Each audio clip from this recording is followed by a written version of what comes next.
Hop, interview Highway, troisième partie. Déjà. Donc en 2005, vous sortez Goodbye Money, donc le premier véritable album. Alors ce dernier, il est très court car il fait 29 minutes. Pourquoi ce choix? Je savais même pas qu'il faisait 29 minutes. Ah ouais, t'es sûr? J'ai additionné à peu près les titres, on arrivait là-dedans.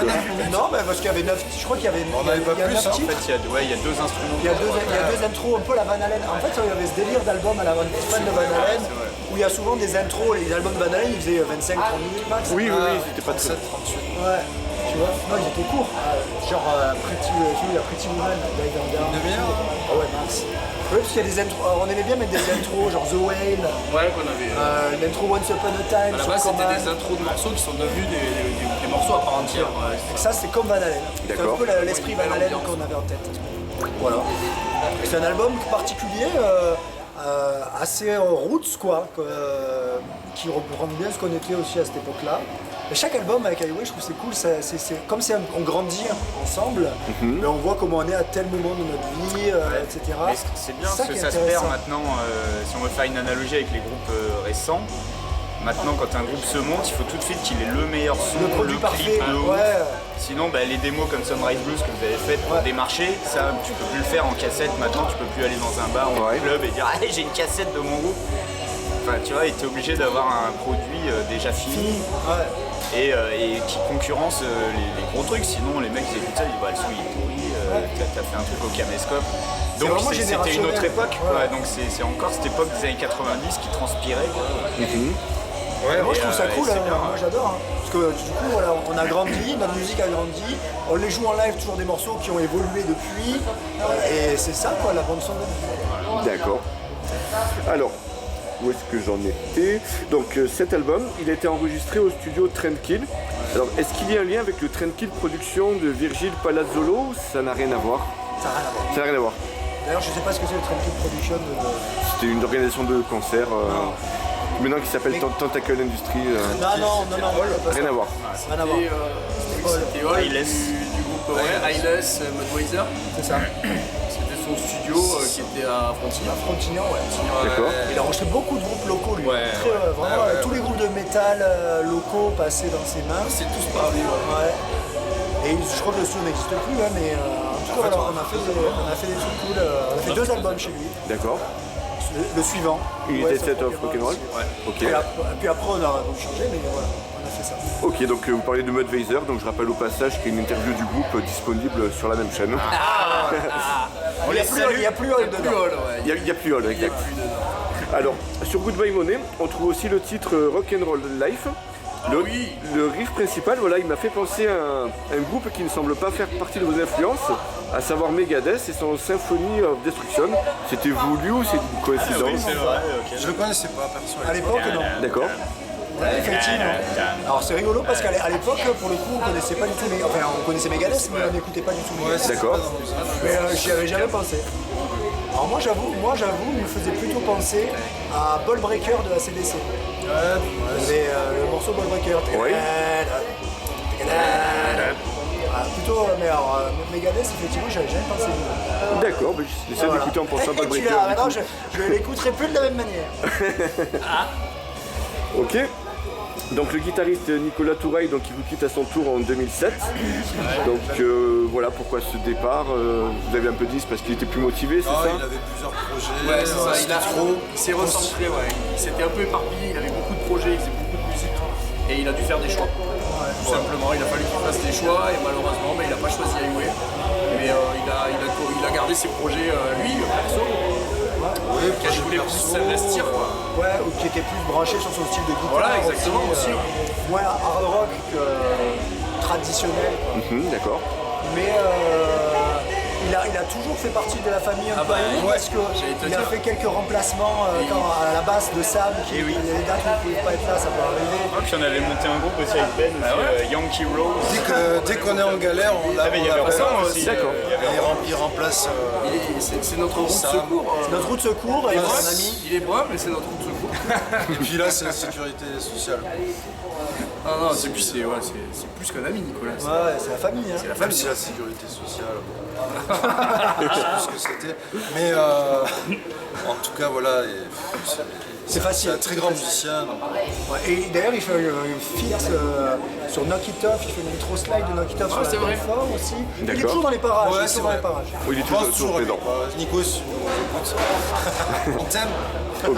Ok. Donc, vous décidez donc de rester en quatuor à partir de cette époque, vous l'avez un peu expliqué. Ben, du coup, est-ce que, comme c'est parfois le cas dans certains groupes, la présence d'un second guitariste, ça peut en quelque sorte te gêner ou pas vraiment? Alors à l'époque, pas du tout. D'accord. Parce qu'au contraire, on avait créé le groupe à 2 guitares. Puis moi, j'écoute beaucoup de groupes à 2 guitares et tout. Mais le fait de devoir me réorganiser tout seul, maintenant, j'aurais du mal à jouer avec quelqu'un d'autre, je pense. Donc, tu as pris les habitudes. Parce que j'ai pris des habitudes et que je suis trop vieux pour changer des habitudes. D'accord. mais là, maintenant, j'ai trouvé un confort, un équilibre comme ça. J'aurais du mal dans Highway à jouer avec quelqu'un d'autre. D'accord. Alors, en 2011, sort votre deuxième album, United State of Rock'n'Roll, à la suite duquel J.M. Gantard, votre bassiste originel, quitte le groupe. De son côté, pourquoi ce départ? Alors là, pour le coup, c'était l'orientation. Nous, on voulait vraiment développer le projet, partir en tournée. On voulait vraiment devenir un groupe, sortir du groupe local.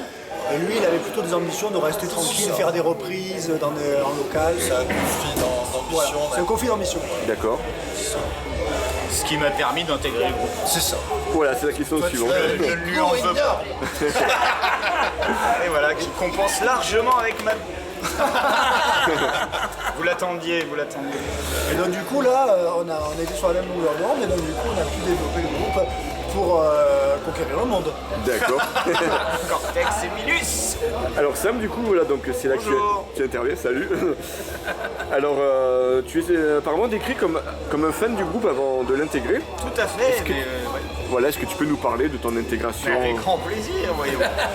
Ben oui, en fait, moi j'ai fait mon lycée à 7 et on avait monté un groupe de copains aussi, on faisait du hard rock et on suivait. Highway, c'était un peu les stars. Pour nous, c'était les grands frères qui faisaient des concerts et qui faisaient parler la poudre. Donc on les suivait un peu où on pouvait.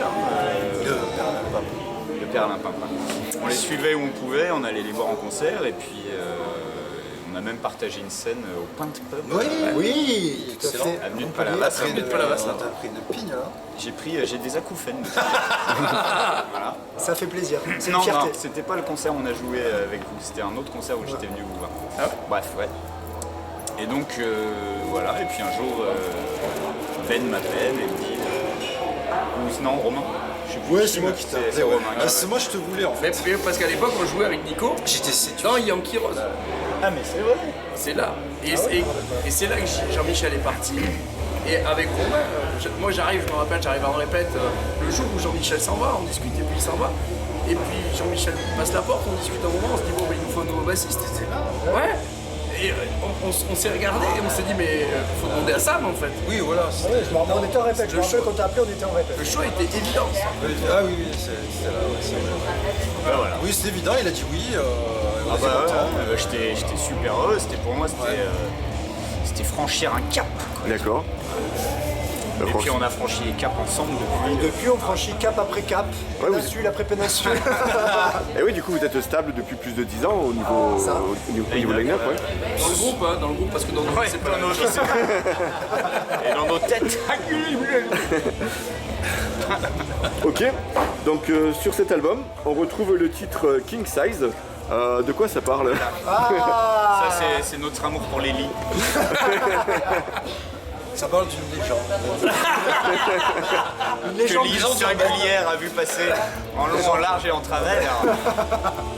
Ouais, voilà, ça parle. On le citera pas. Mythologique en fait. Mythologie. Mythologique. La mythologie écrite par Ben. Hein. C'est pas une parole, je pense. Je sais pas. Ah, deux, on l'a écrit à deux. On l'a écrit à deux, Ah, on n'assume pas? On l'a écrit. Ah, si, Si, je me souviens, t'avais fait la première version, j'avais fait des modules derrière, on l'avait fini, on avait mixé. Ouais. Ah ouais, et donc ça parle de grande taille. Ouais. Comme beaucoup de nos morceaux, ça parle d'amour.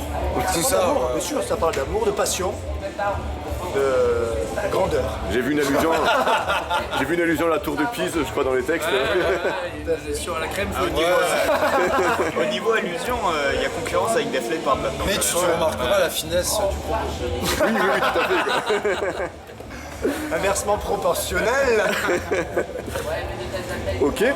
donc le 29 septembre 2017, vous sortez donc l'album 4. Alors vous avez récemment mis un post demandant leur titre favori aux gens sur celui-ci sur Facebook. Du coup, je vous retourne la question. Quel est votre titre favori de cet album? Oh, facile. Vas-y, attends. Brotherhood. Je les aime tous. Ça, c'est aujourd'hui. Aujourd'hui. Concession Times. Oh putain. D'ailleurs, il faut qu'on fasse le clip. Hein. Brotherhood d'abord, hein, les gars. 6 ans plus tard. Après, c'est difficile parce que tous les morceaux sont des tubes. Moi je suis chanteur, j'ai le droit d'en prendre deux. Allez, Je vais prendre Separate Ways parce que c'est celle qui pour moi est rassemble. fédératrice universelle. Tout le monde l'a dans la tête dès qu'on la joue. Et moi le premier. Et Leave Me Alone parce que j'adore. Leave Me Alone, elle est sur passion fan. Ah putain. Ah bah alors c'est bon, je choisis. Ah mais puis putain, Leave Me Alone, c'est un peu d'avant. Eh ben, parfait. c'est tellement vieux qu'on s'en rappelle plus.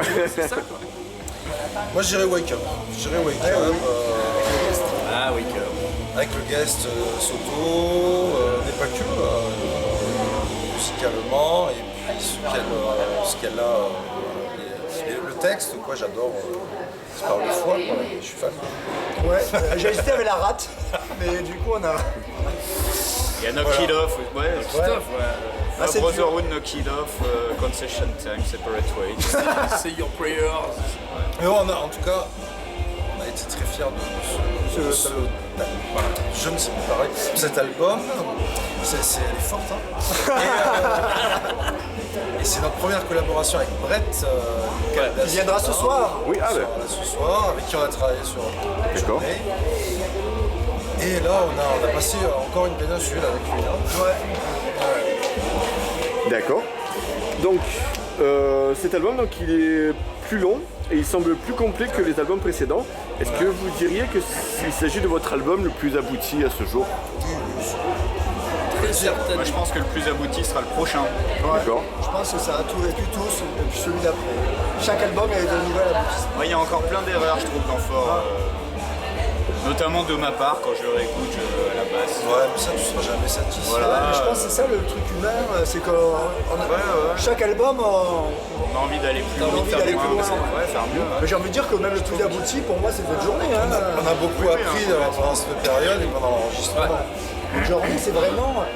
On a pu se permettre aussi, parce qu'après, voilà, il y a les studios, il y a le temps, il y a l'argent. Votre journée, on a pu se permettre de prendre plus de temps, etc., d'aller au plus au fond des choses. Voilà, après, voilà, il y a aussi ça à prendre en compte. D'accord. Je pense que votre journée, c'est le plus abouti. Ok. Vous êtes d'accord, je Complètement. Et ouais, mais